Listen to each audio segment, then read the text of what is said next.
Bienvenue à tous dans cette émission de Conscience Astrale. Je suis Ludovic Malo, astrologue chinois, passeur de connaissances et initiateur de talents.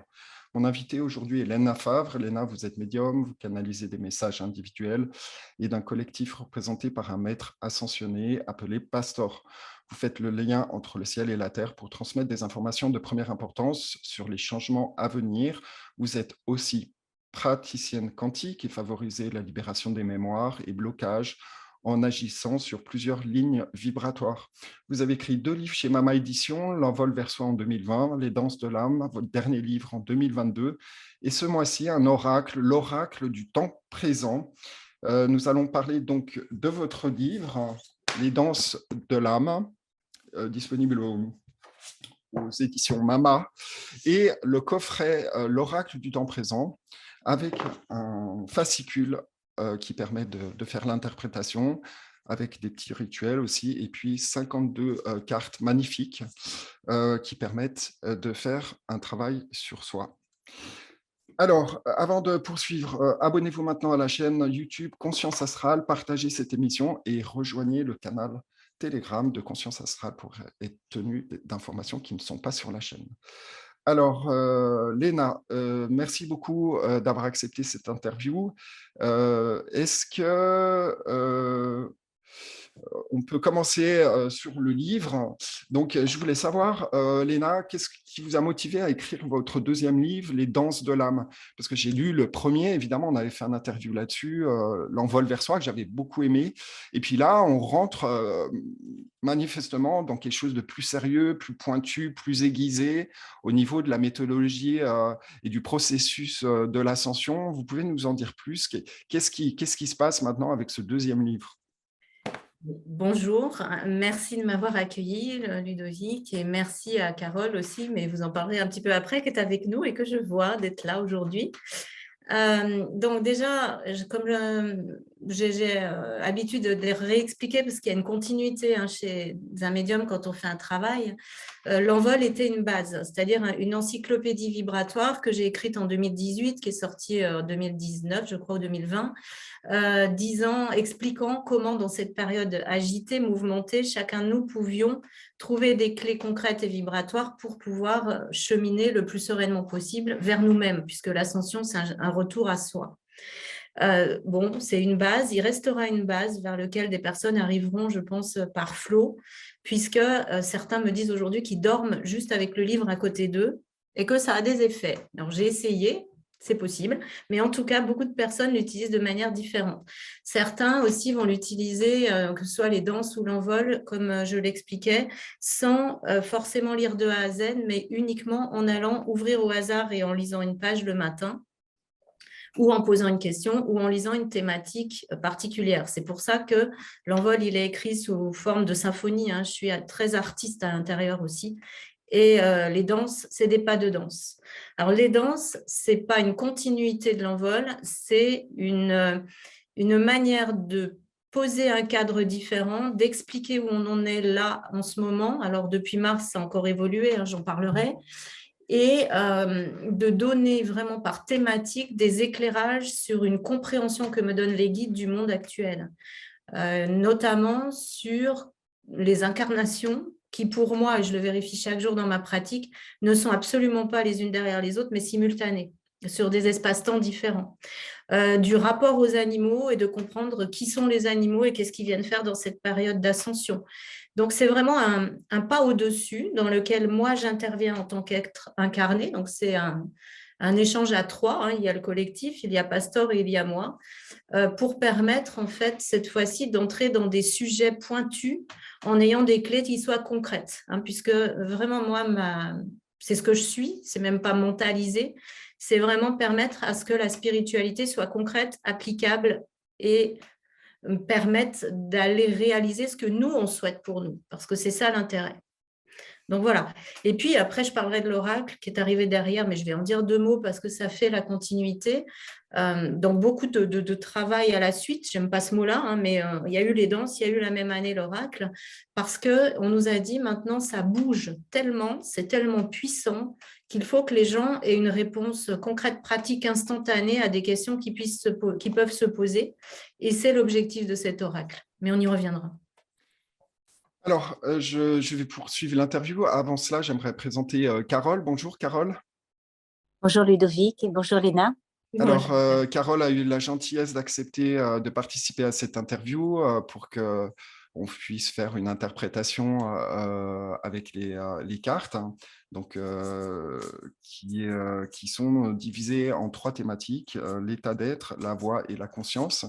Et donc, Carole a accepté de se prêter au jeu pour pouvoir expliquer aux auditeurs en fait comment utiliser cet oracle très original dont va vous parler Léna dans quelques instants. Donc, cette interview est divisée en 2 parties. On va d'abord parler du livre et ensuite, on parlera de l'oracle et puis on fera une interprétation avec Carole. Léna, vous mentionnez cette accélération vibratoire qui va avoir des répercussions immenses sur la Terre et même dans cette galaxie. En quoi ce qui se passe ici a des répercussions ailleurs? Alors, je vais commencer par parler de ce qui se passe ici, parce que c'est quand même sans précédent, hein. Juste un petit rappel d'échelle, 9500 unités bovides vibration de la Terre dans les années 90, 700 000 à peu près on va dire, mai 2022, et on était à 1 200 000 là, il n'y a pas très longtemps. Donc, ça montre à quel point, en fait, il y a une accélération vibratoire sur Terre qui a quoi comme objectif? On va être concret, c'est de permettre à chaque être humain qui le souhaite ou qui est prêt pour ça, de se libérer de tout ce qui l'obstrue, de tout ce qui l'empêche d'être vraiment lui-même, de tout ce qui est des autres vies, du générationnel, des blocages de cette vie-ci, pour que la Terre, puisque la vibration de la Terre, c'est la moyenne de la vibration des humains qui sont dessus aussi, puisse rejoindre ces autres planètes de la galaxie dans une autre dimension vibratoire vers laquelle elle est appelée. Et pourquoi c'est un enjeu majeur? C'est parce que si nous, alors je vais être cash, si nous, on ne suit pas, ou si il arrive un événement majeur sur Terre, mais il y a des êtres de lumière là-haut qui veillent, on va mettre en péril bien au-delà de la Terre. On met en péril d'autres planètes de cette galaxie-là. C'est pour ça que nos frères et sœurs des étoiles veillent, hein, pour certains, en tout cas ceux qui sont lumineux, et moi, il n'y a que ceux-là qui m'intéressent. C'est pour ça qu'ils veillent et qu'ils n'interviendront pas, sauf peut-être dans certains cas exceptionnels, mais que je pense on évitera. Voilà. Alors, vous mentionnez, enfin, vous parlez de manière récurrente de la notion d'espace-temps dans votre livre. De quoi s'agit-il exactement? Parce que la plupart des gens, ils sont ici, ils vivent leur vie normalement, mais ils n'ont pas conscience de leur réalité, en fait, multidimensionnelle. Et ce qu'on voit aujourd'hui, en fait, dans tous les ouvrages qui sont écrits, je regarde un petit peu aussi des interviews à droite, à gauche, c'est que, en fait, on est en train de passer un cap où on parle de plus en plus de multidimensionnalité. Donc, est-ce que vous pouvez expliquer aux auditeurs quels sont les enjeux? Alors, on sait qu'il y a ce phénomène vibratoire et les nouvelles énergies qui sont en train de s'installer sur Terre, dans le corps, à différents niveaux subtils. Mais comment vous expliquez cette notion d'espace-temps? Qu'est-ce qu'il faut retenir en fait? Ouais, alors je vais essayer là aussi d'être simple et concrète, hein, c'est l'objectif, parce qu'on pourrait passer presque une conférence là-dessus, mais l'espace-temps, déjà, c'est le monde de la dualité, c'est le monde du ou. Hein, c'est blanc, c'est noir, c'est bien, c'est mal, c'est je fais ça ou je fais ça. Et ça, c'est terminé. D'ailleurs, on voit bien que quand dans nos vies à chacun, parce qu'on travaille tous, hein, de toute façon, ça ne marche pas, ça ne marche plus. Et on est appelé vers le monde du est, c'est-à-dire un monde où on n'a pas à choisir, mais on a simplement à être qui on est vraiment. Et pour être qui on est vraiment, on est amené à penser différemment, à avoir une intention claire de ce qu'on souhaite pour nous et à aller découvrir qu'on n'existe pas que sur ce plan terrestre concret. Donc, c'est vraiment quitter une notion du temps linéaire aussi, qui nous est utile parce qu'elle fractionne nos journées, mais pour beaucoup de personnes qui vont écouter cette conférence, je pense que vous l'avez déjà ressenti, moi j'ai franchement l'impression déjà d'être plus là-dedans, c'est-à-dire que mon agenda, il est rythmé par ce que j'ai comme rendez-vous, néanmoins, les années, je ne les vois plus, les jours, je ne les vois plus, les heures, je ne les vois plus, on a l'impression que le temps se raccourcit, et il y a un moment donné où on passe même un cap, moi j'ai même plus l'impression d'être dans ce monde de dualité du tout. ce qui peut être parfois un peu particulier. Donc, c'est vraiment comprendre que l'on n'existe pas que sur ce plan terrestre et que c'est aussi pourquoi que l'oracle s'appelle comme ça. Le seul instant qui existe, c'est le présent. Le seul. Donc, le passé, de toute façon, c'est le passé, quand bien même on le considérerait comme ça, on ne peut plus faire grand-chose dessus. Et l'avenir, c'est la résultante du présent. Donc, en fait, la seule chose qu'on a à faire, c'est à oser être vraiment nous-mêmes. Et c'est déjà tout un programme, j'ai envie de dire, dans le moment, là, à chaque instant, en n'étant pas comme un ballon de baudruche qui n'a pas d'intention pour lui, parce que quand on n'a pas dans cette multidimensionnalité une intention claire pour ce que l'on souhaite pour soi, eh bien, on se fait balloter au gré des vents, puisqu'on est sur une planète de libre arbitre, il y en a peu dans la galaxie, c'est la seule. Et en fait, cette planète de libre arbitre, nos guides ne peuvent pas intervenir si nous, on ne leur donne pas la direction dans laquelle on veut aller. Une fois qu'on est clair et constant dans cette direction, les guides nous viennent en accompagnement, on pourrait dire entre guillemets en aide.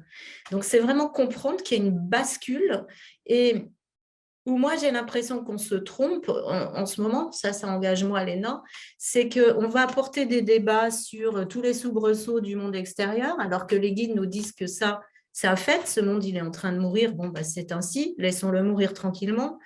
Et qu'au lieu de se concentrer sur tout ça, on doit plutôt être sur une intention individuelle et collective de qu'est-ce qu'on veut vivre maintenant. Et c'est ça qui nous y amènera, parce que rien n'est écrit de toute façon. Alors ça aussi, moi, je détonne dans mon langage, c'est-à-dire qu'aujourd'hui, je suis vraiment, de ce que je capte des guides, convaincue que rien n'est écrit et qu'on est acteur de tout ce qu'on vit, mais pour peu qu'on soit libre intérieurement de nos chaînes, c'est-à-dire de tout ce qu'on a tous, le poids du générationnel, nos vies antérieures, nos blessures du présent, etc. Donc, accéder à la multidimensionnalité, c'est peut-être simplement avoir l'intention, et ceux qui ne l'ont pas, on ne peut pas juger, c'est ainsi, d'aller au fond de soi pour voir tout ce qui fait mal, tout ce qui est plus juste pour nous, du coup, tout ce qui est plus juste pour les autres aussi, et faire ce mouvement seul ou accompagné, d'où l'oracle aussi, qui est un accompagnement à ça, de ce retour vers soi, pour être heureux et pleinement épanoui, parce que c'est ça l'objectif sur Terre. Ce n'est pas un monde de souffrance. Alors, votre ouvrage aborde en détail les symptômes que chacun peut avoir avec ce changement vibratoire. Qu'est-ce qu'il faut retenir à ce stade? Je ne pense pas que ça soit nécessaire d'aller chez le médecin pour X, Y raison, au moindre symptôme. Donc, qu'est-ce qu'on peut noter? Moi, je sais que personnellement, je sens des fois des sortes de charges électriques pendant la nuit où je bouge comme ça de manière inopinée, ce que je n'avais pas avant. Est-ce que c'est un des symptômes de cette ascension vibratoire? Il y a des puissantes mises à jour. Alors, bizarrement, les mises à jour, elles ont aussi lieu la nuit. C'est pour ça qu'on peut être fatigué en ce moment ou avoir des nuits un peu hachées.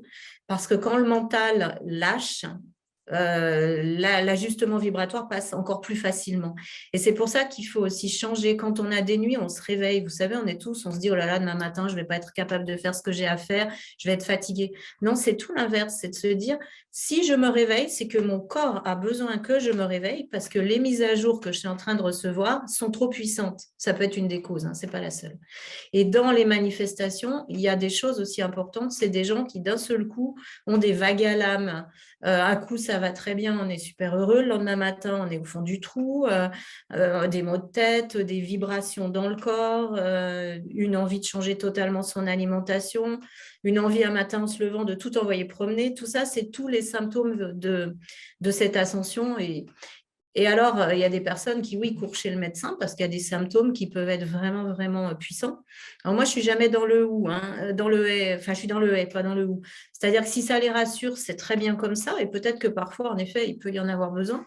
Mais néanmoins, il y a beaucoup de ces symptômes qui sont liés à ce puissant courant vibratoire qu'on reçoit. Et plus on est en résistance, et plus c'est dur. Donc, il faut lâcher prise avec ça. Boire beaucoup, me dit Pasteur, là, j'entends. Boire beaucoup. Alors, vous mentionnez que nos existences se déroulent simultanément sur plusieurs lignes vibratoires. Vous pouvez expliquer, on parle de quoi? Moins d'une dizaine de vies qui sont vécues en même temps, c'est ça? Alors moi, je travaille tous les jours avec ça. Et j'aime bien, entre la parole que j'entends et ce que j'en vois de concret, de voir justement ce que ça produit. Et je suis émerveillée chaque matin de ce que je vois dans tous ces accompagnements-là. Ce que j'entends aujourd'hui des guides et d'autres l'ont dit, c'est qu'on a des cycles d'existence de 9 vies. Moi, de ça, ce que je rajoute, c'est que dans ces 9 vies, puis j'expliquerai plus concrètement pour les personnes, il y en a au moins 3 pour la plupart des êtres humains, et là, je peux me surprendre, qui ne sont pas terrestres. Toutes ces vies sont simultanées, c'est-à-dire que c'est comme si vous étiez dans une tour de contrôle d'aviation avec 9 écrans, et les 9 avions, qui sont les 9 vies, se déroulent en même temps. C'est 9 pièces de théâtre qui se passent sur des espaces-temps vibratoires différents, on a des costumes différents. Néanmoins, et j'irai très loin dans ce que je vais dire ici, néanmoins, tout ça est vraiment simultané. Et l'intérêt de comprendre ça, justement, c'est de pouvoir agir à la source. Je vais expliquer ce que je fais dans ma pratique. Si on va voir les vies antérieures, ça a un seul objectif, c'est d'aller mieux aujourd'hui, si on peut dire ça comme ça. Moi, je les appelle simultanées, ces vies, mais je vais adapter mon langage. Pourquoi? Parce que dans une de ces vies simultanées, si vous avez eu un gros choc, c'est-à-dire là, je travaille avec des personnes qui ont connu les camps de concentration, des exterminations, des choses comme ça, la personne, elle reste en arrêt sur image, bloquée dans sa vie. Ça fait un impact vibratoire. Et cet impact vibratoire fait ricochet sur toutes les autres vies, tant qu'on n'est pas allé chercher la cause et tant qu'on n'est pas allé revisiter ce moment-là, et j'accompagne les personnes à ça, pour qu'elles puissent apaiser cette chose-là, comprendre le sens, qu'est-ce qui s'est passé, apaiser aussi avec ceux qui leur ont fait subir des choses atroces, et on en a tous subi, pour pouvoir récupérer leur pouvoir vibratoire, leur puissance, parce que sinon ça sectionne et on n'a plus nos capacités des autres vies. Et en ce moment, on est dans une vie où on doit réaliser notre plus beau chef-d'œuvre en allant chercher sur chacune des autres existences nos compétences. Donc, quand on remet du fluide là-dedans, c'est juste magnifique. Et ce que je découvre aussi, ça va faire sauter peut-être certaines personnes, mais je ne suis pas médecin et j'ai aucune prétention de l'être, mais je découvre qu'il y a même des maladies physiques dans cette vie-ci qui peuvent avoir une cause parmi tant d'autres qui se situe sur une autre ligne vibratoire. Et ça fait ricochet et ça génère des choses dans cette vie-ci. Alors, ce n'est pas la seule cause, mais c'en est une. Donc, ça montre aussi que dans les années à venir, on va découvrir des choses qui vont être juste magnifiques. Voilà, c'est vraiment ça. C'est vraiment des vies, c'est des pièces de théâtre qu'on joue en même temps. Léna, vous êtes en train de dire finalement que le travail qui consiste qui est nécessaire de faire aujourd'hui, c'est une forme de synthèse, une fusion avec toutes les vies passées, toutes les lignes vibratoires, et de pouvoir dégager tout ce qui n'appartient plus à l'être profond et pouvoir dégager tous les traumatismes. C'est un petit peu ça que vous voulez dire? Oui, c'est ça. Alors après, il y a des personnes, quand j'accompagne en séance, on va voir que le trauma, il est vraiment dans cette vie-ci.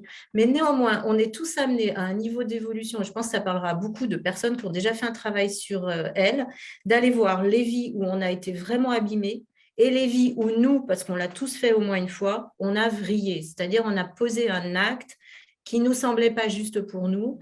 Et du coup, qu'est-ce qu'on fait? Les guides rient, là encore, quand je les entends. On continue dans toutes nos vies à se punir de ce truc qu'on a fait.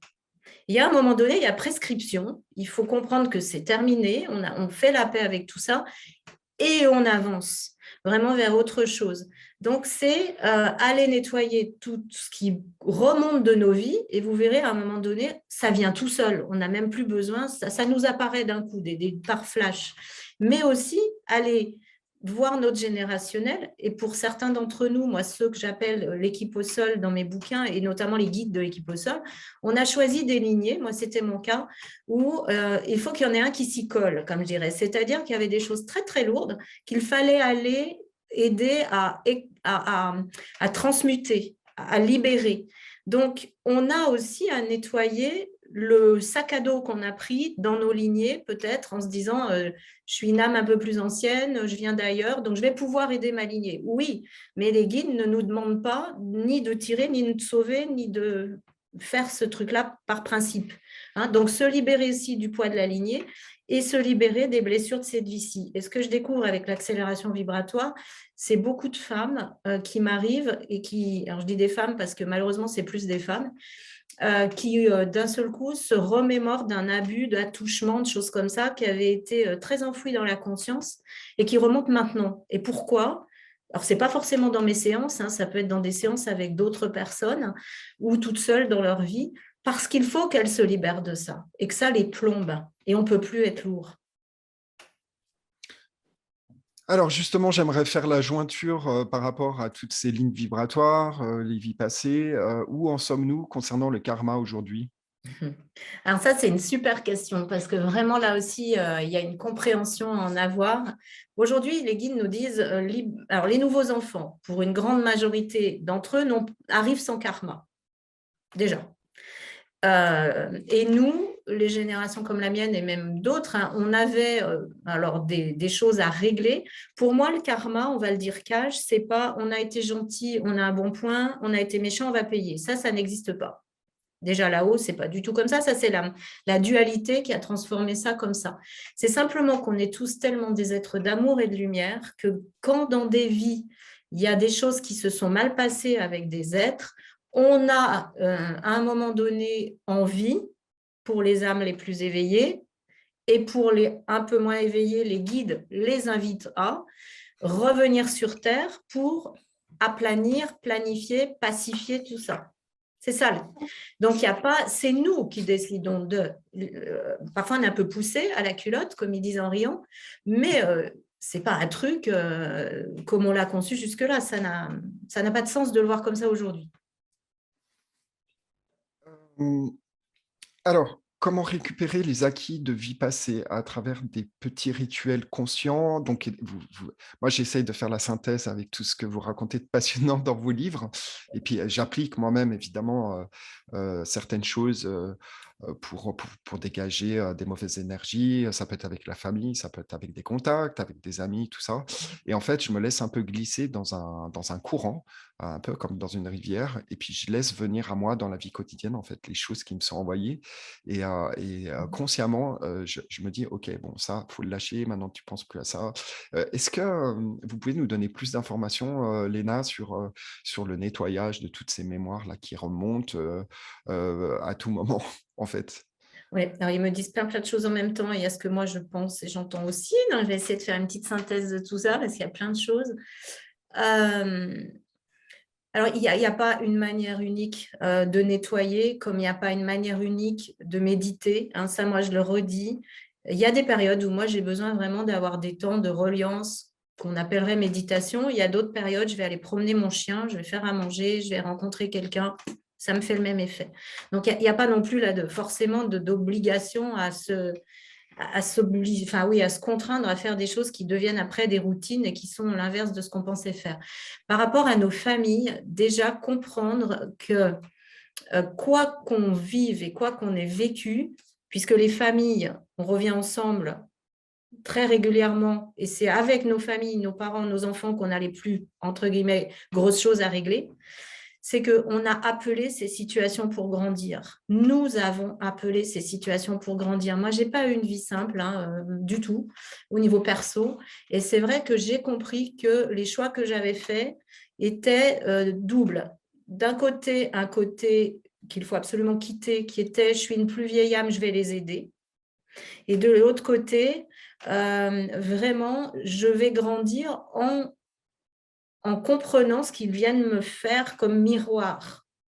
Donc, quand on a des choses qui remontent par rapport à nos familles, tout simplement déjà s'apaiser.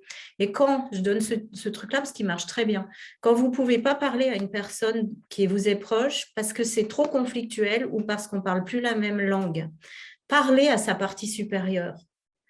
Le soir, vous vous allongez dans votre lit, moi je fais souvent comme ça, et puis ce que vous auriez eu envie de dire à la personne, vous vous dites que vous l'adressez à sa partie supérieure, à son âme. Et si vous le faites régulièrement, vous verrez à quel point ça fonctionne. C'est-à-dire que vous allez voir la personne qui d'un seul coup va un peu changer ou faire des choses différentes, ou en tout cas va peut-être être plus dans la capacité à vous entendre. Et si ce n'est pas le cas, c'est qu'on doit couper le lien avec cette personne. Alors moi, je découvre encore qui je suis, comme tout le monde. J'ai à peu près, j'expérimente beaucoup de choses de ce que j'écris dans cette vie-ci. Et en fait, j'ai aujourd'hui des proches qui se sont éloignés de moi. Ça a été douloureux, les circonstances, mais j'ai compris que c'était juste pour eux et pour moi, au moment présent. Donc aussi, laisser partir de nos environnements toutes les personnes qui sont plus justes pour nous dans le moment. Ça ne veut pas dire qu'on ne s'aime pas, ça ne veut pas dire qu'on ne peut pas être lié autrement. Il y a vraiment à laisser partir, à laisser vider. Donc déjà, parler à l'âme de la personne, hein, quand il y a des choses comme ça, accepter de se dire ce que j'ai vécu quelque part, et quand on le met dans la multidimensionnalité, c'est juste magique ce qu'on comprend. On l'a appelé pour grandir, pour passer à un niveau vibratoire. Vous voyez, ça me coupe la voix, parce qu'il y a tellement de ça dans le collectif que moi, je suis aussi un karcheur. Donc là, on me fait nettoyer des choses. Il y a beaucoup de personnes là, qui sont en souffrance en ce moment par rapport à leur famille. Laissez passer, lâcher prise, arrêtez de vouloir contrôler, arrêtez de penser qu'il faut faire plaisir pour être aimé, parce qu'on a tous, le premier problème qu'on a tous, c'est qu'on ne s'aime pas et qu'on fait tout ce qu'il faut pour qu'on nous aime, mais en voulant qu'on nous aime, on fait l'inverse en fait, parce que ce qu'il faut, c'est qu'on aille déjà s'aimer nous-mêmes, c'est pas facile, et ensuite qu'on se dise que l'autre, ce qu'il pense de nous, alors je vais vous le faire cash et 3D, mais au moins ça parle, on s'en fout. Mais alors, on s'en fout complètement. Parce qu'en fait, c'est ça, c'est ses lunettes. Il a ses lunettes, il nous voit d'une certaine manière, mais ce n'est pas nous. Nous, on n'est pas ça, au fond. Hein. Donc, ce qu'il pense, c'est que simplement le miroir que nous sommes, ça lui fait mal. Et ça parle de quoi? D'une blessure qu'il a lui.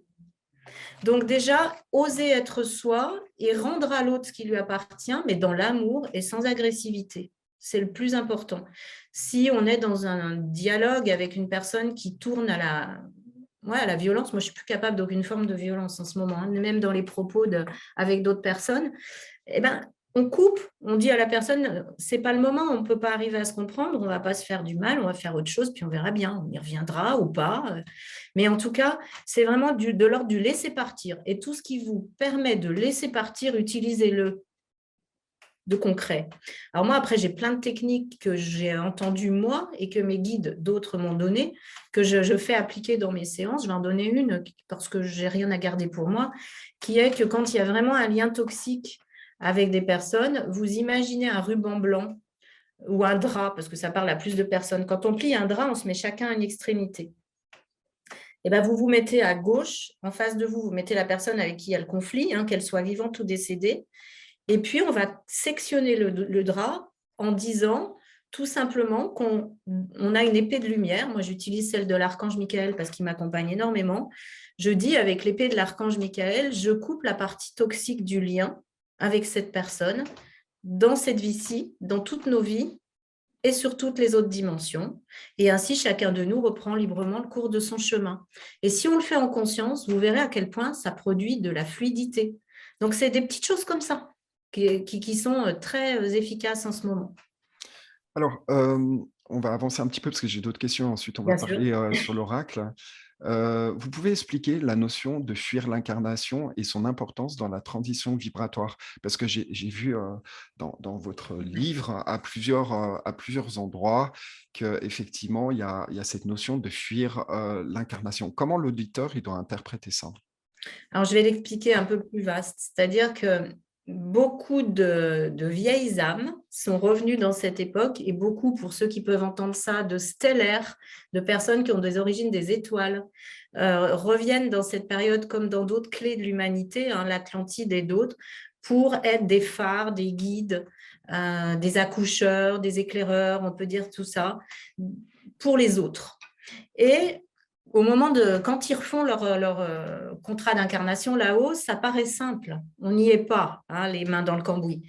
Donc, on regarde ça de haut, on se dit, je suis une plus vieille âme, j'ai envie de donner un coup de pouce, je vais redescendre, je vais faire ci, je vais faire ça. Puis, si possible, comme on est plus vieux, comme je disais tout à l'heure, on va se charger d'un super générationnel compliqué ou alors de conjoint compliqué. C'est normal, on a l'impression de pouvoir faire beaucoup. Alors, j'ai demandé à mes guides, est-ce que c'est de l'ego? Ils m'ont dit non, c'est de l'amour. On est tellement dans l'amour qu'en fait, on veut faire ça. Et puis, quand au moment de sauter dans le ventre de notre mère, là, on commence à réaliser en fait que la tâche, elle va être quand même un peu plus compliquée parce qu'on a 2 bras, 2 jambes, un corps et qu'on va se retrouver dans la situation concrète. Et moi, je travaille sur tout ce processus-là dans mes séances aussi d'acceptation de l'incarnation. On remonte jusqu'au moment de la conception. Et on voit au fil des mois à quel point l'âme, d'abord, elle trouve que le corps est trop petit parce qu'on est tellement grand ailleurs qu'il faut rentrer dans un truc tout petit. Et en plus de ça, on se rend compte de la souffrance de notre mère, peut-être, de la non-acceptation d'un des parents ou des deux, du générationnel qui est là. Et on se dit, mais j'ai juste une envie, c'est de me sauver. Et pour certaines personnes, ça dure longtemps jusqu'à ce qu'ils en aient pris conscience parce que ils ont l'impression qu'ils ne vont pas y arriver ici après. Donc, moi, je l'ai fait d'une certaine manière pendant un temps, c'est ces gens qui ne sont pas dans leur corps. Quand c'est compliqué, vous êtes à côté. Mais seulement si vous êtes dans une maison, vous laissez les fenêtres, les portes ouvertes, puis vous en allez, elle va être squattée, pillée.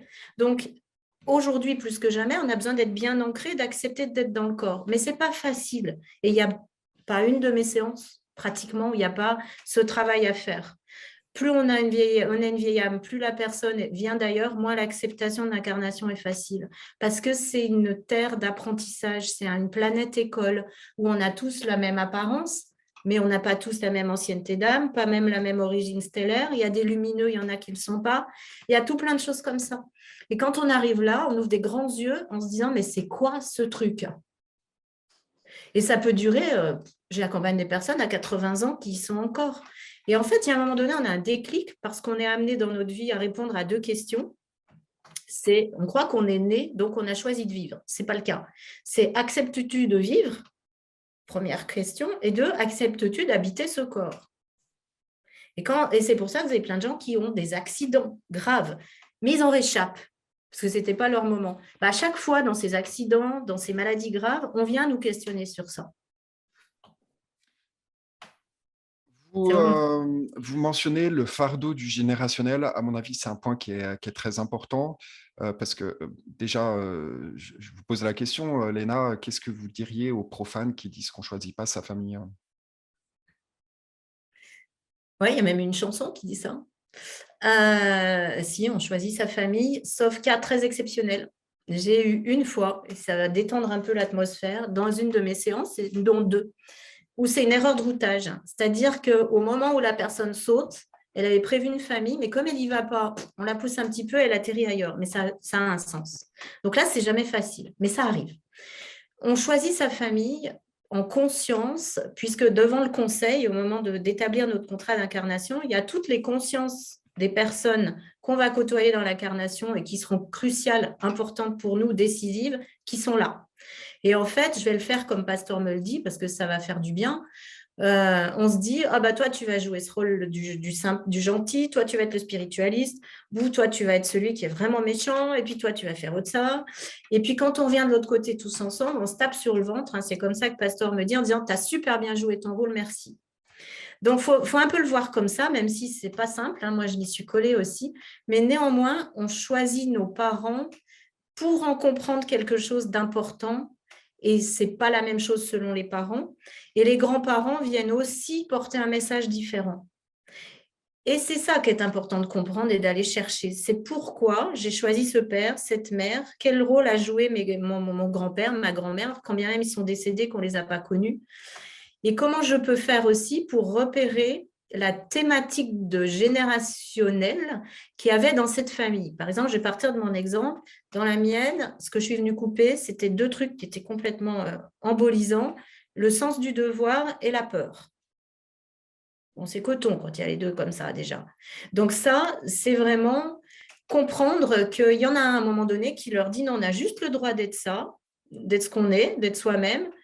Il n'y a pas de devoir et la peur, j'en veux plus. Donc, vous allez lâcher tout ça. Moi, je vais le lâcher. Et c'est comme en thérapie familiale systémique. Si celui qui est un peu celui qui vient bouger le générationnel, donc c'est le centre du système, il bouge, ça fait bouger tout le système. Donc, du coup, nettoyons notre générationnel, mais soyons conscients pour ceux qui sont des guides de cette équipe au sol, ou en tout cas dans cette équipe au sol, qu'on avait choisi ça aussi parce qu'on avait une puissance, et ce n'est pas de l'ego, de pouvoir aider ce générationnel à se libérer de quelque chose. Mais on a payé cash parfois. La fusion avec le tout que vous mentionnez implique quels bénéfices à court et à long terme?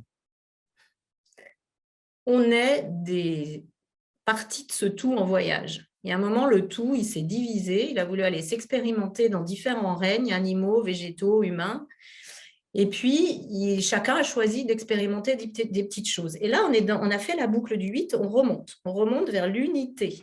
C'est-à-dire que quel sens ça a et quel intérêt ça a, c'est de retrouver notre complétude, de sentir qu'on n'est pas séparé des autres, pas séparé de l'univers, pas séparé des animaux, et qu'on est à l'image de ce tout, et je ne fais pas de paroles religieuses ici du tout, mais c'est qu'on a cette puissance-là à l'intérieur de nous, cette capacité à agir, cette dimension d'amour et de lumière, elle est là. Donc l'intérêt, c'est de reconnecter ça à l'intérieur de nous pour être entier et sortir du petit bonhomme Lego qui joue le sketch, c'est-à-dire la personnalité, pour être vraiment nous, dans notre êtreté, dans qui nous sommes. Alors, la manifestation de l'amour sous tous ses angles, est-ce que c'est réaliste et suffisant dans le monde dans lequel nous vivons encore? Est-ce que cela relève plutôt du défi et un travail quotidien de longue haleine? Parce qu'on parle d'amour, mais on parle aussi de foi, en fait, finalement. Ouais. Je crois que l'amour et la foi, ça va ensemble. C'est-à-dire qu'aujourd'hui, on est questionné sur la foi, tous individuellement, hein. Moi, je l'ai été beaucoup là, la fin d'année aussi. Ça va avec l'amour. La foi, ce n'est pas au sens religieux. La foi, c'est la confiance en soi en tant qu'être puissant, la confiance en ce qui est la vie, la confiance en nos guides de lumière. C'est ça. Et c'est dans les moments, justement, moi je crois que c'est ce qui fait que je me suis relevée des tas de trucs hyper durs que j'ai eu dans cette vie, c'est qu'à chaque fois, j'avais quand même cette foi à l'intérieur qui était, mais c'est là la direction. Et c'est cette petite chose qui fait qu'à un moment donné, même quand on est au fond du trou, on va se relever. Hein, et qu'on sait que ce qui se passe là, c'est le sketch, c'est pas nous. C'est ce sketch qu'on a appelé parce qu'on a quelque chose à en comprendre. Et tant qu'on ne l'a pas compris, le sketch, il est de plus en plus puissant et de plus en plus douloureux. Donc, essayons de sortir du sketch en étant dans la confiance en nous-mêmes déjà et en tout ce qui nous entoure. Et plus on va se focaliser sur ce qui ne va pas, et plus on va aller vers ce qui ne va pas. Alors, j'aimerais juste, puisqu'on parle de la foi dans l'oracle du temps présent est classifié dans la voie, V-O-I-E. Est-ce que vous pouvez, en quelques mots, Léna, clarifier ce concept de foi? Parce que quand on parle de foi, systématiquement, dans l'esprit collectif, on parle de religion catholique, etc., ou d'autres concepts. C'est très lié à la religion. Mais là, on ne parle pas de religion, vraiment. On parle de quoi? Alors, je vais faire une pirouette qui ne va pas plaire encore une fois, mais ça ne fait rien.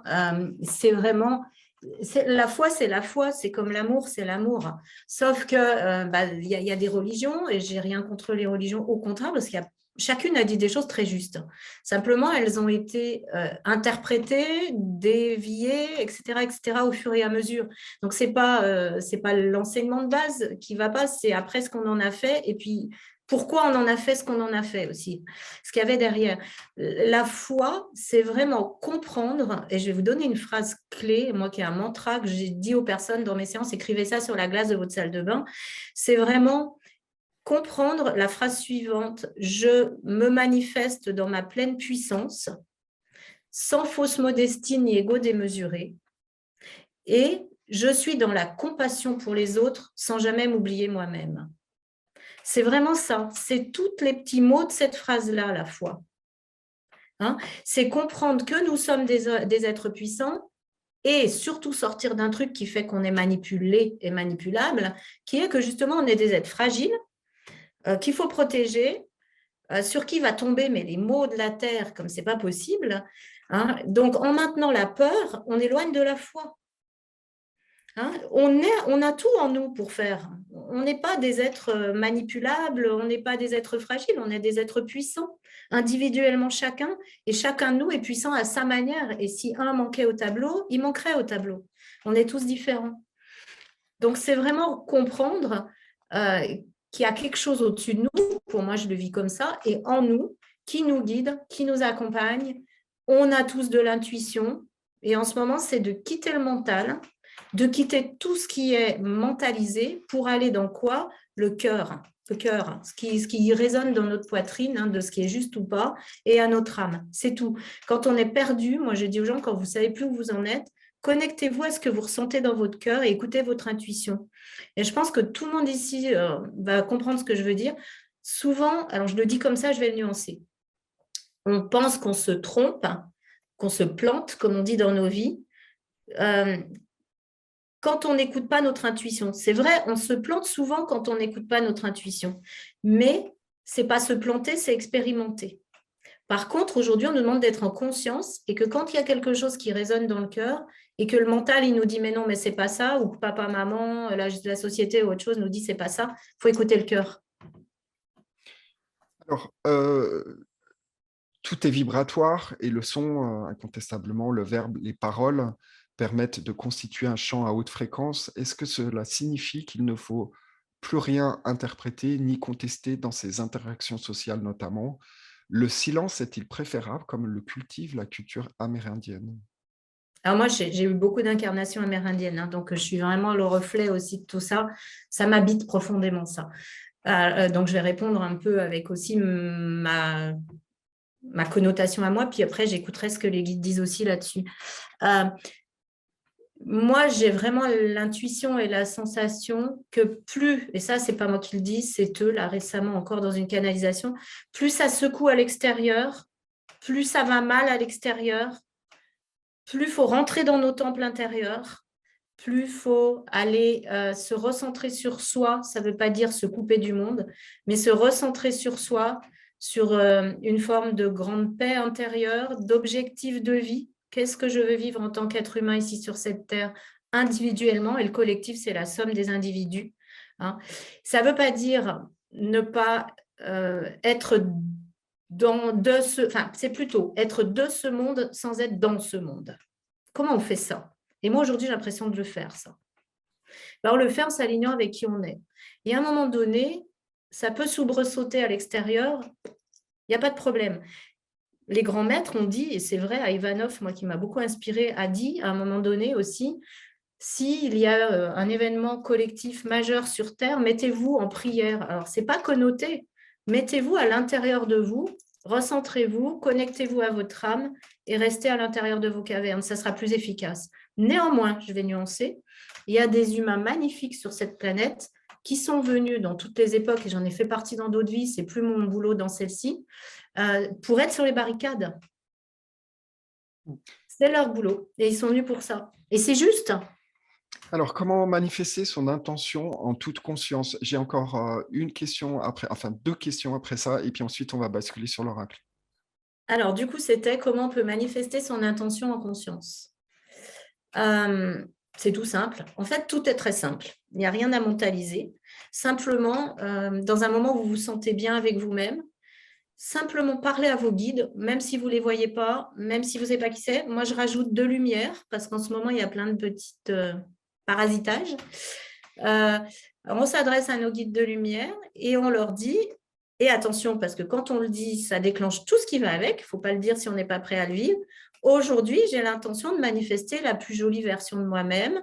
J'ai l'intention d'être pleinement épanouie en amour, dans mon œuvre, ce qu'on appelle le travail ici, à être en pleine santé, à vivre une vie heureuse et d'amour. Seulement, une fois qu'on a donné ça, c'est la destination GPS. Et ce qu'expliquent les guides, c'est que le quand, le comment et le pourquoi, c'est eux qui vont le faire. Ils vont nous envoyer les synchronicités.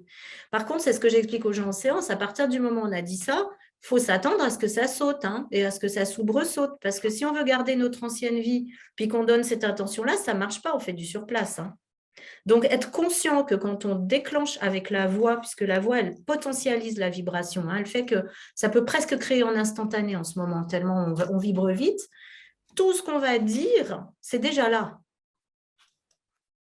Et après, le deuxième point, c'est d'avoir une attention constante. Donc, je vous refais le sketch que Pasteur m'a fait, parce qu'il me dit, allez, refais-le encore une fois. Là, on va le faire. Ça va parler à plein de gens. Une femme ou un homme qui a envie d'attirer à lui, à elle, la personne avec laquelle il va pouvoir vivre une vie harmonieuse. Qu'ils vivent ensemble ou pas, ça n'a pas d'importance. S'il dit, et ça m'est arrivé, je veux attirer à moi l'homme parfait, puis que vous vous arrêtez à ça, ben, on va vous envoyer l'homme ou la femme parfait pour régler tous les trucs qui restent encore coincés. Vous allez galérer. Par contre, si vous dites, je veux attirer à moi l'homme ou la femme avec laquelle je vais pouvoir partager complètement d'âme à âme, où je vais vivre une vie joyeuse, heureuse, là, c'est OK. Par contre, si le lendemain matin, vous vous dites, oh là là, de toute façon, sur Terre, avec tout ce que j'ai vécu, c'est absolument pas possible que ça arrive, eh bien, c'est là que Pasteur est drôle, il dit, l'homme ou la femme, il est assis sur une pierre, il se gratte la tête en attendant que vous sachiez ce que vous voulez. Et c'est pareil pour tout. Donc, intention claire et constante.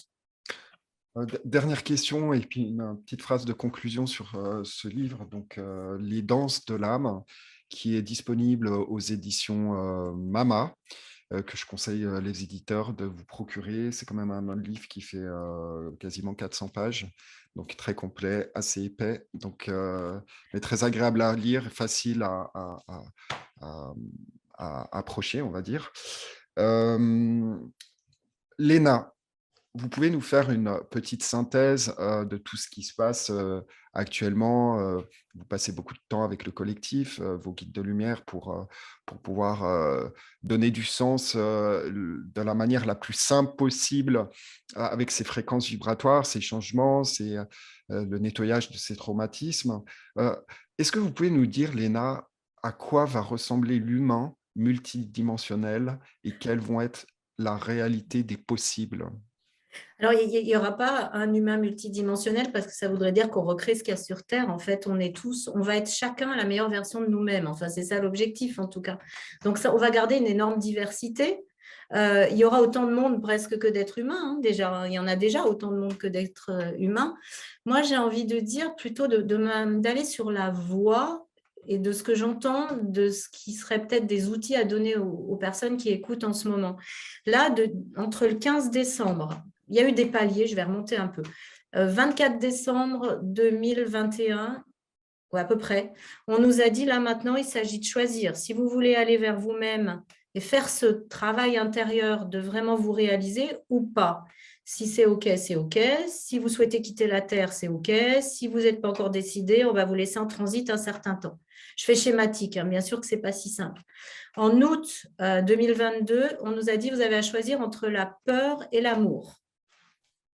Ça, c'est important parce que le contraire de l'amour, c'est la peur. Et en fait, pour les femmes, on a nettoyé, ça a été les 15 premiers jours d'août épiques, toutes les blessures collectives et individuelles du féminin, c'est-à-dire nos blessures à nous dans cette vie, celles des autres vies et les blessures des femmes de toutes les vies. Parce qu'on est en train de se préparer à un autre rapport masculin-féminin à l'intérieur de nous et à l'extérieur, hein, à une réconciliation de tout ça. Et puis là, en décembre, 14-15 décembre jusqu'à 30 décembre, ça a énormément secoué au niveau vibratoire. Alors, je vais prononcer un mot que j'aime pas, mais je vais le nuancer. Il y a eu énormément d'attaques vibratoires, de choses pas très lumineuses. Mais on sait que ces choses pas lumineuses sont aussi l'autre face de la lumière et qu'elles viennent aussi contribuer à aller vers cette lumière-là. Bon, en tout cas, il y a eu plein de gens qui se sont sentis quand même très parasités, pas bien, très, très, très secoués, parce qu'on avait à réaffirmer de faire le choix de cette lumière et de cet amour sur Terre, et pas celui de la division. Hein, ça, c'est important. Et là, aujourd'hui, on est dans quoi ? On est dans, et ce n'est pas forcément lié, alors tout le monde fait tout de suite ce rapprochement-là, mais moi, dans la manière dont je l'entends, il ne parle pas de ça. De là, de décembre à peu près début mars, on est redescendu dans vos cavernes intérieures.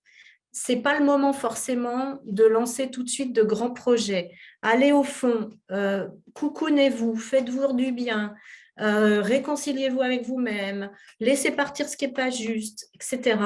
Et puis en mars, alors il y a le printemps évidemment, mais ce n'est pas que ça, on sort et on recommence à pouvoir porter une parole, il y aura plus d'interviews, il y aura plus de conférences, il y aura plus de choses. Si on regarde ce qui se passe, c'est assez ça d'ailleurs. Donc c'est vraiment comprendre que là, on est appelé à aller dans nos temples intérieurs. et à aller chercher tout ce qui nous blesse pour voir comment on le laisse partir. Et avec les accompagnements qui sont juste pour nous. Il n'y en a pas qu'un, il y en a plein. C'est ça. Et être dans... Moi ma parole, c'est soyez amour et lumière. Choisissez l'amour et la lumière en conscience et comprendre qu'on est unité, on n'est pas divisé, mais que divisé pour mieux régner. On la connaît, cette expression. Alors, en guise de conclusion sur ce livre, Les danses de l'âme, qu'est-ce que vous pouvez, qu'est-ce qu'il faut, qu'est-ce que vous voulez dire aux auditeurs aujourd'hui par rapport à ce livre et comment il s'imbrique dans le travail que vous avez déjà effectué jusqu'à présent? Parce que vous parlez déjà d'un nouvel ouvrage sur lequel vous êtes en train de travailler. Vous pouvez nous faire une petite synthèse sur ce livre-là? Les danses, c'est vraiment des clés très concrètes sur des thématiques données pour que les personnes se disent « Ah tiens, alors moi je pars toujours de quelque chose qui me parle puisque c'est mon origine, mais j'ai une origine stellaire, comment je fais là ? Comment je vais faire pour vivre ici ?» Et les gens me disent « Mais ce bouquin, il nous révèle qui nous sommes. » Mais j'aimerais d'ailleurs que Carole, elle puisse dire 2-3 mots sur ce qu'elle a ressenti dans les bouquins, parce que c'est quand même les personnes qui peuvent mieux le dire. Il y a quelque chose de très fort pour moi, c'est les animaux, parce que moi, je ne revenais pas dans cette incarnation, je n'étais pas obligée de revenir, mais j'aurais dit « Ok, s'il y avait les animaux auprès de moi. » Parce qu'en fait, on collabore avec ce règne animal à une fréquence et à une intensité, et à un niveau vibratoire qu'on n'imagine même pas. Donc, on ne peut plus traiter le règne animal comme ça. On a à comprendre que les végétaux communiquent avec nous, les minéraux, les animaux, on travaille tous ensemble. Donc, c'est un livre qui donne des clés sur où on en est aujourd'hui et vraiment comment je m'aligne avec tout ça. Après, on a le choix de vouloir le faire ou pas, de trouver ça juste ou pas. C'est parfait. Tout est juste, tout est bien. Alors, merci beaucoup, Léna, d'avoir pu aborder votre livre plus en détail. Je pense que les auditeurs vont se faire leur propre avis et puis pouvoir appliquer aussi toutes les recettes que vous indiquez, parce qu'il y a certains rituels qui sont très intéressants à faire. Puis je pense qu'il y a certaines personnes qui vont être touchées par certaines choses et puis d'autres éléments. Donc, c'est vraiment aussi une démarche très personnelle. Carole, vous nous entendez ? Oui, Alors, oui, très bien. Carole, merci beaucoup de vous être joint donc à l'interview. Donc, vous pouvez, avant qu'on parle de l'oracle, juste expliquer comment vous avez fait connaissance de Léna, comment vous l'avez découverte? En fait, c'est en vous suivant, Ludovic, que j'ai découvert le premier interview que vous avez fait de Léna. Donc déjà, j'adore ce que vous faites. Là, j'ai suivi tout l'interview et j'avais quelques questions que j'avais envie de poser par rapport au livre de Léna. Allez-y, allez-y. Chose incroyable, c'est que toutes les questions que j'avais imaginées, vous les avez posées et presque, je vais dire, dans l'ordre dans lequel je les avais imaginées. Et ça rejoint tellement, en fait, ce qu'écrit Léna, c'est que tout est juste et au moment où ça l'est. Un petit exemple tout simple. Il y a quelques temps, j'ai une amie qui pose une question sur le groupe en disant j'ai des réveils nocturnes et je ne m'en sors pas. Et la veille, donc le soir, juste avant, j'avais lu le passage du livre de Léna, Les danses de l'âme, où elle expliquait que ces réveils étaient tout à fait normaux. Et donc, je lui ai envoyé donc, le passage du livre.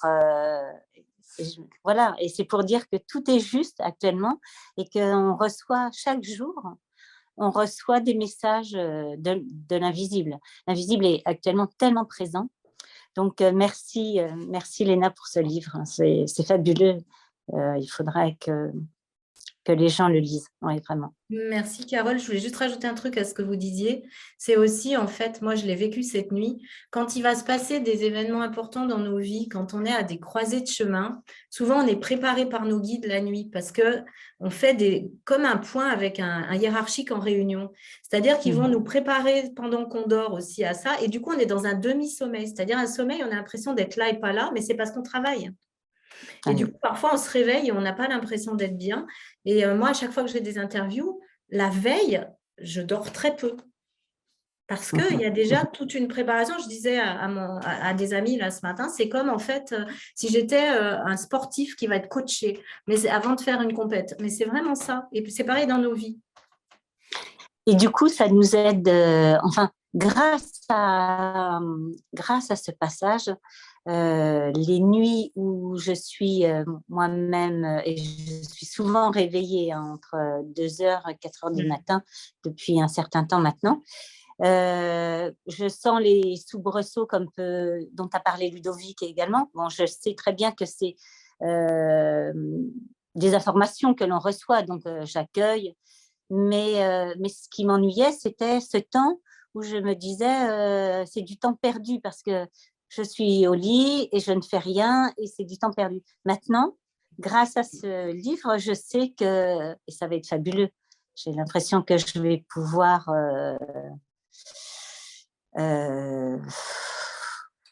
évoluer en fait ou recevoir plus. Est-ce que vous voyez ce que je veux dire? J'ai l'impression que maintenant, il y a de l'utilité dans ces périodes d'éveil, la nuit.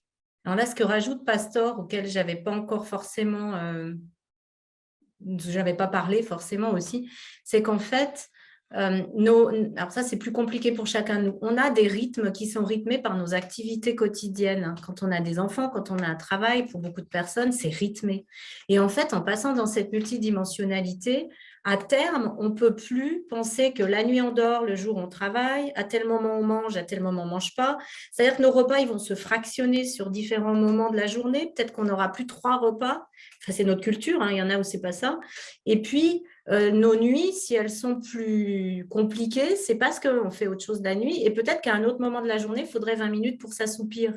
Et c'est vers ça qu'il faut qu'on tende, c'est-à-dire écouter vraiment les saisons, nos cœurs, nos corps, et suivre tout ça. Et oui, c'est un cadeau que d'avoir tout ça. Et quand vous dormez vraiment pas, puis que là, vous commencez à tourner, levez-vous. Levez-vous, faites autre chose. Merci. Alors, je vais vous présenter donc ce fameux coffret qui s'appelle l'Oracle de l'instant présent. Dans ce coffret, vous avez un fascicule qui fait environ une centaine de pages et puis qui décrit en fait toutes les cartes. Il y a 52 cartes qui sont organisées autour de 3 thématiques. Et en fait, vous pouvez voir dans ce jeu, je vous montre quelques exemples. Alors, je vais poser des questions à Léna justement sur la partie graphique et design de ces cartes. Mais il y a 3 couleurs différentes. Et puis, qui permet en fait de différencier les différentes thématiques. Donc, soit la voix, la conscience ou l'état d'être.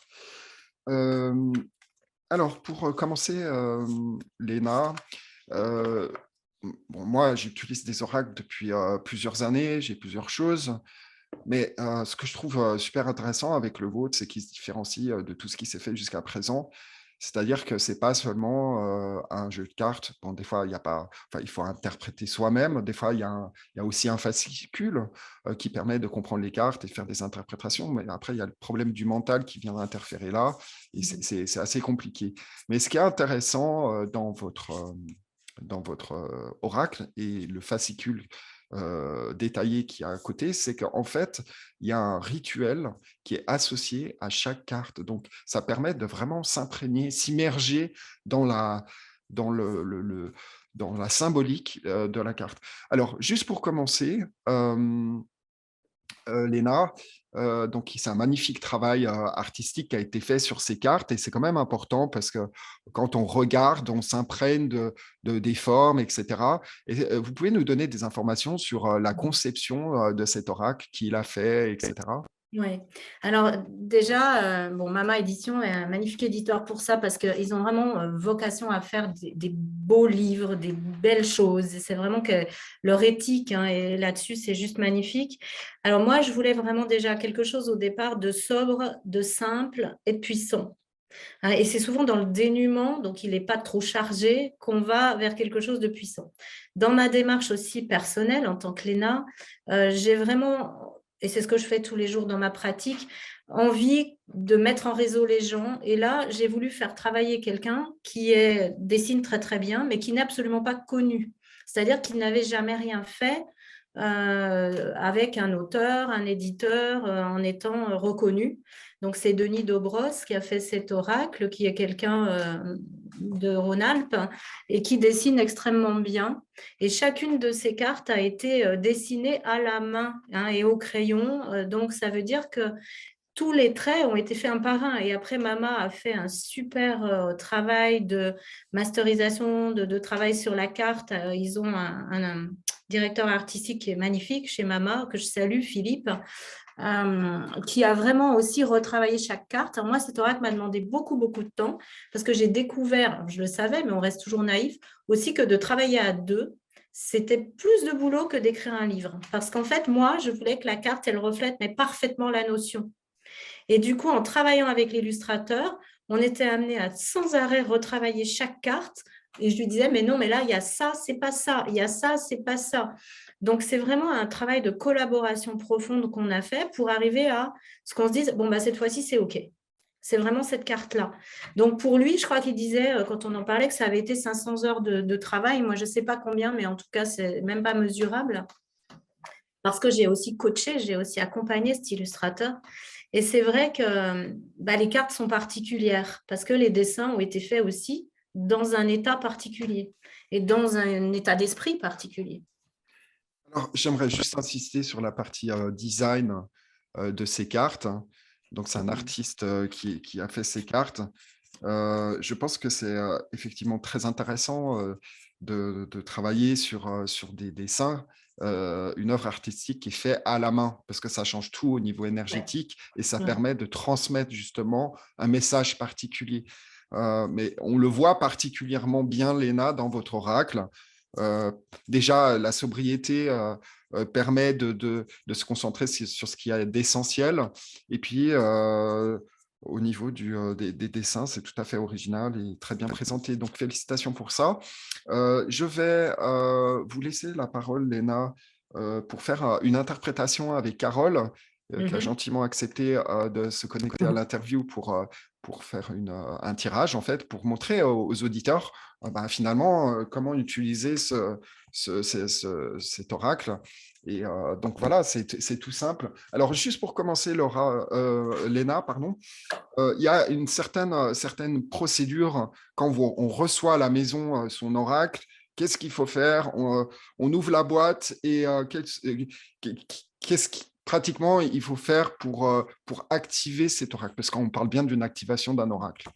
Alors là aussi, je vais nuancer, parce que moi, je suis vraiment quelqu'un de très simple, hein, et c'est pour ça que l'oracle est simple aussi.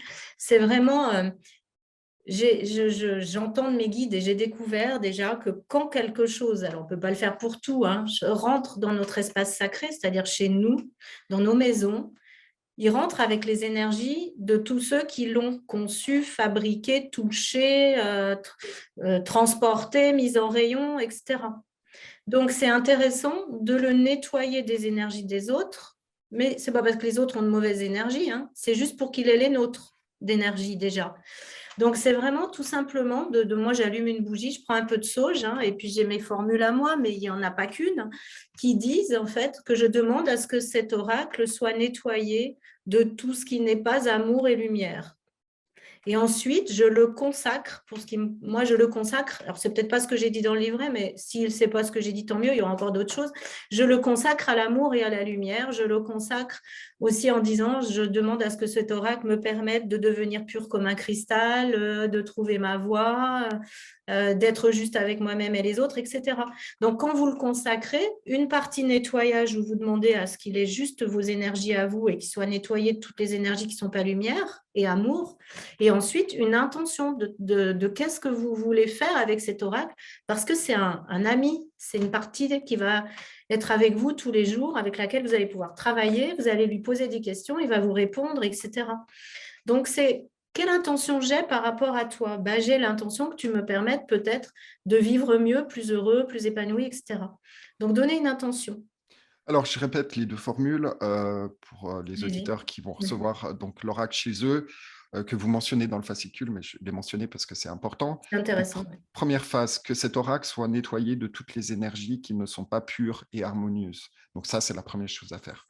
Ensuite, la deuxième chose, c'est de le consacrer, cet oracle. Et là, vous dites, je consacre cet oracle à l'amour et la lumière, que seules les énergies d'amour et de lumière puissent passer à travers lui et qu'il en soit ainsi. Donc, c'est bien une invocation, c'est bien un décret, c'est bien un rituel pour faire passer la bonne énergie dans cet oracle. L'énergie de la parole, hein. Qu'il en soit ainsi n'est pas religieux, hein. C'est vraiment que quand on décrète ça, on peut même rajouter qu'il en soit ainsi et c'est déjà le cas, ou c'est déjà là. Alors, je vais laisser la parole à Léna. Léna va interagir avec Carole. Vous êtes basée où, Carole? Dans quelle région? En Seine-et-Marne. Seine-et-Marne. Ah, Alors, oui, voilà. cool. Donc, ce qui est intéressant, moi, j'ai aussi écouté ce que vous avez dit avec Léna, et c'est vrai que je suis tout à fait d'accord avec vous qu'en fait, c'est pas seulement un livre. On a affaire à quelque chose de, pas une baguette magique, mais presque, si on lui donne l'intention. Et c'est un petit peu comme l'oracle, ou qui va de manière beaucoup plus précise sur certains points. Et on va faire donc un test d'interprétation. Et je laisse la parole à Léna pour vous faire un tirage. Merci. Allez, on va y aller. Moi, alors, vous voyez, je mentalise rien, hein, mais jamais, jamais rien. Et c'est ce qui marche le mieux. Donc, je vais juste battre les cartes. Et puis, je vais sortir une carte pour Carole. On va voir laquelle c'est. Alors, bien entendu, pour ne pas rentrer dans l'intimité de Carole, puisque ce n'est pas du tout l'objectif ici, moi, je vais m'élever un peu au-dessus pour, à partir de cette notion, peut-être lui dire quel serait ce qu'il y a derrière tout ça ou au-dessus de tout ça, hein.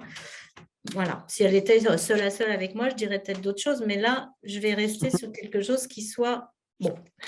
Alors déjà, si elle ne le savait pas, elle le sait maintenant. Équipe au sol.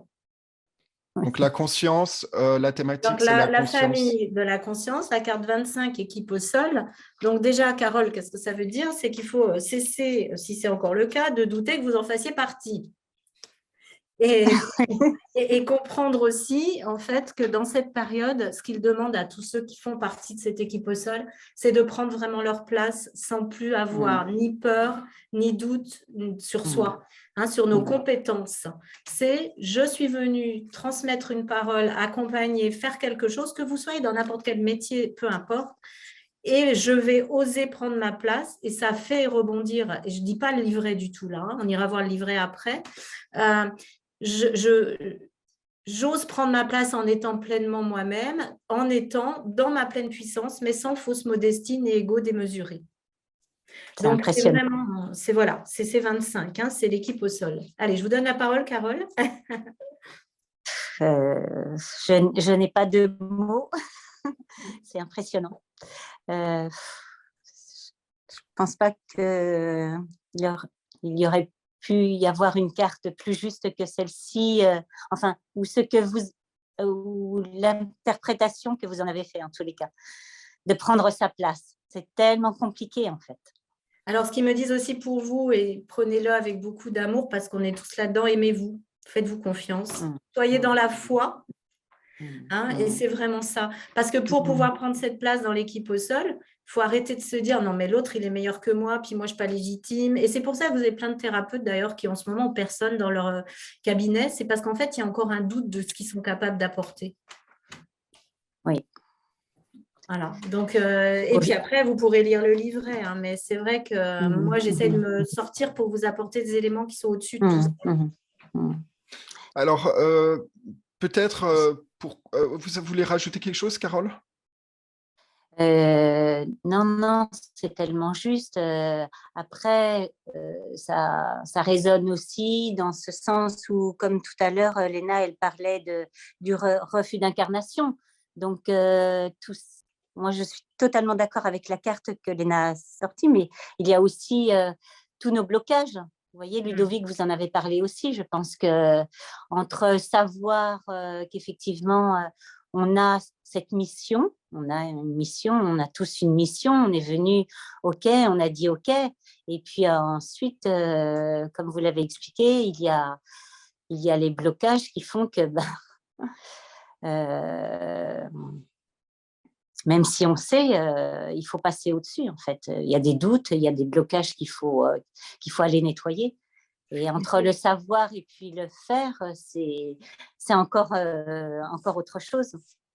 C'est un peu tout le sens de cette interview, hein, avec tout ce qu'on a un peu déjà donné comme explication et aussi ce qui est expliqué justement dans les danses et dans l'envol, c'est comment on fait pour ça.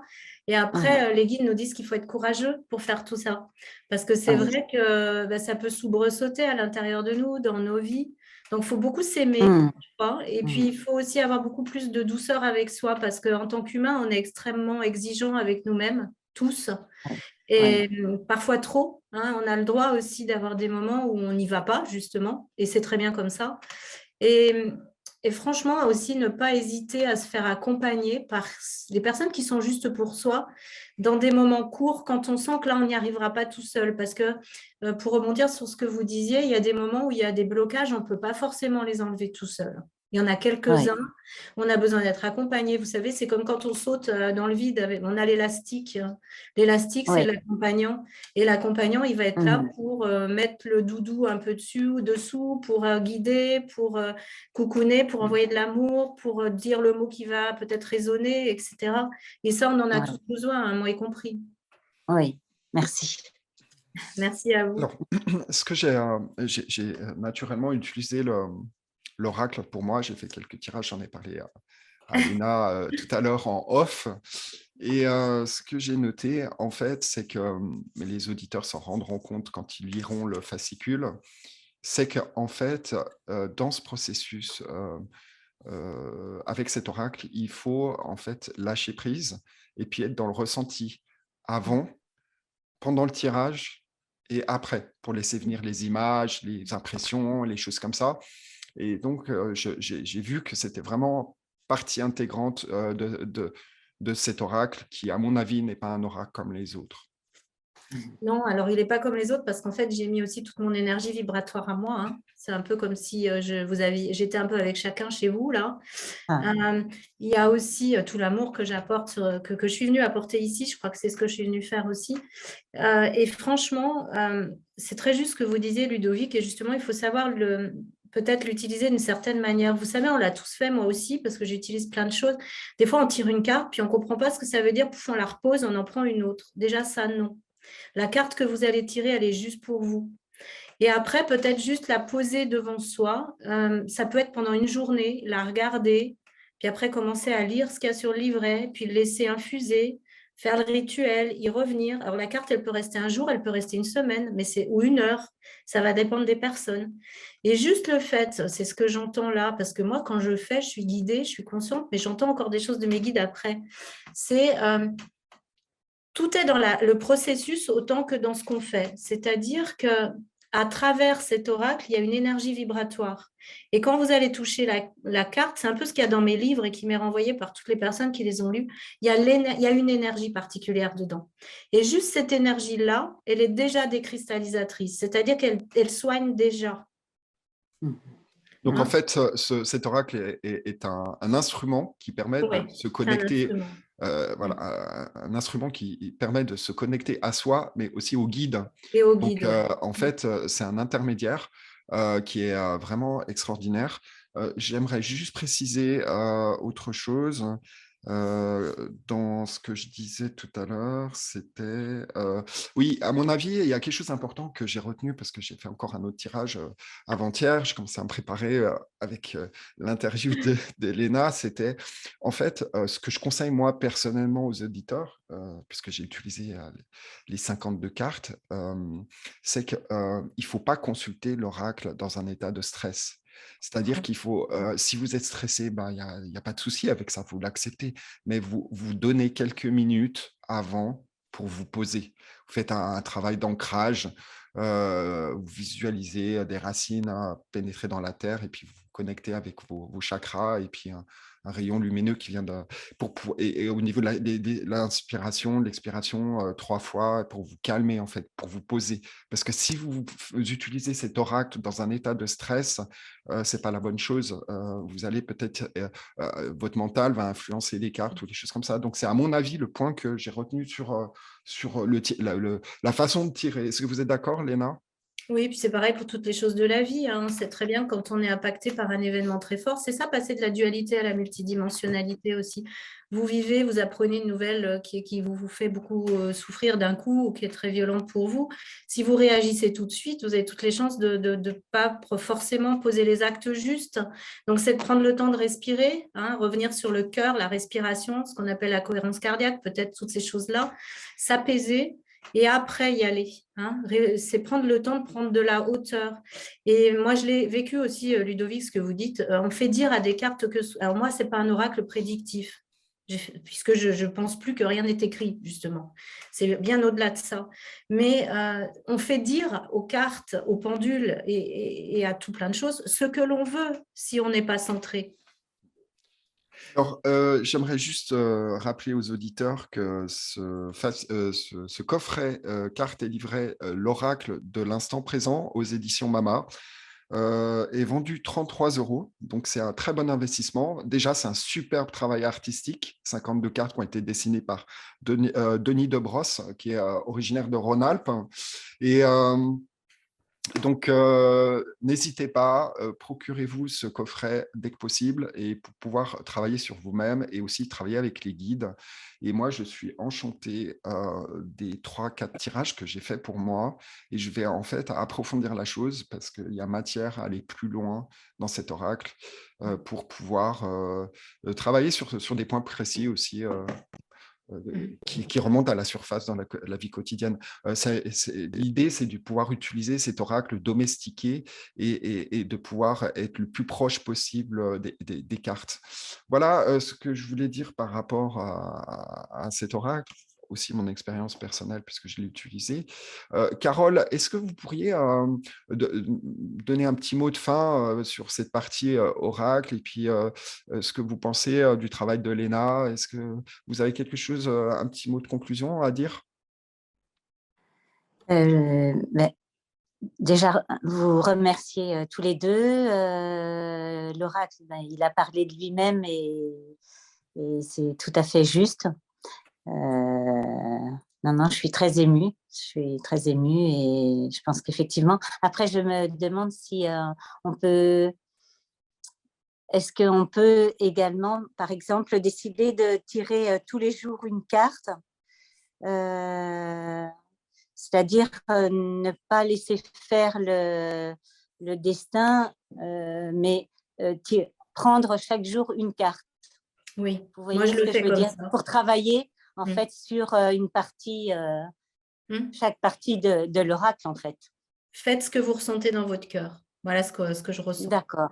Faites ce que vous ressentez dans votre cœur. Et cet oracle, il a été aussi fait. C'est là que moi, je disais que j'allais de plus en plus prendre ma place, hein, aussi, parce que c'est aussi mon chemin, comme chacun de vous et chacun de nous.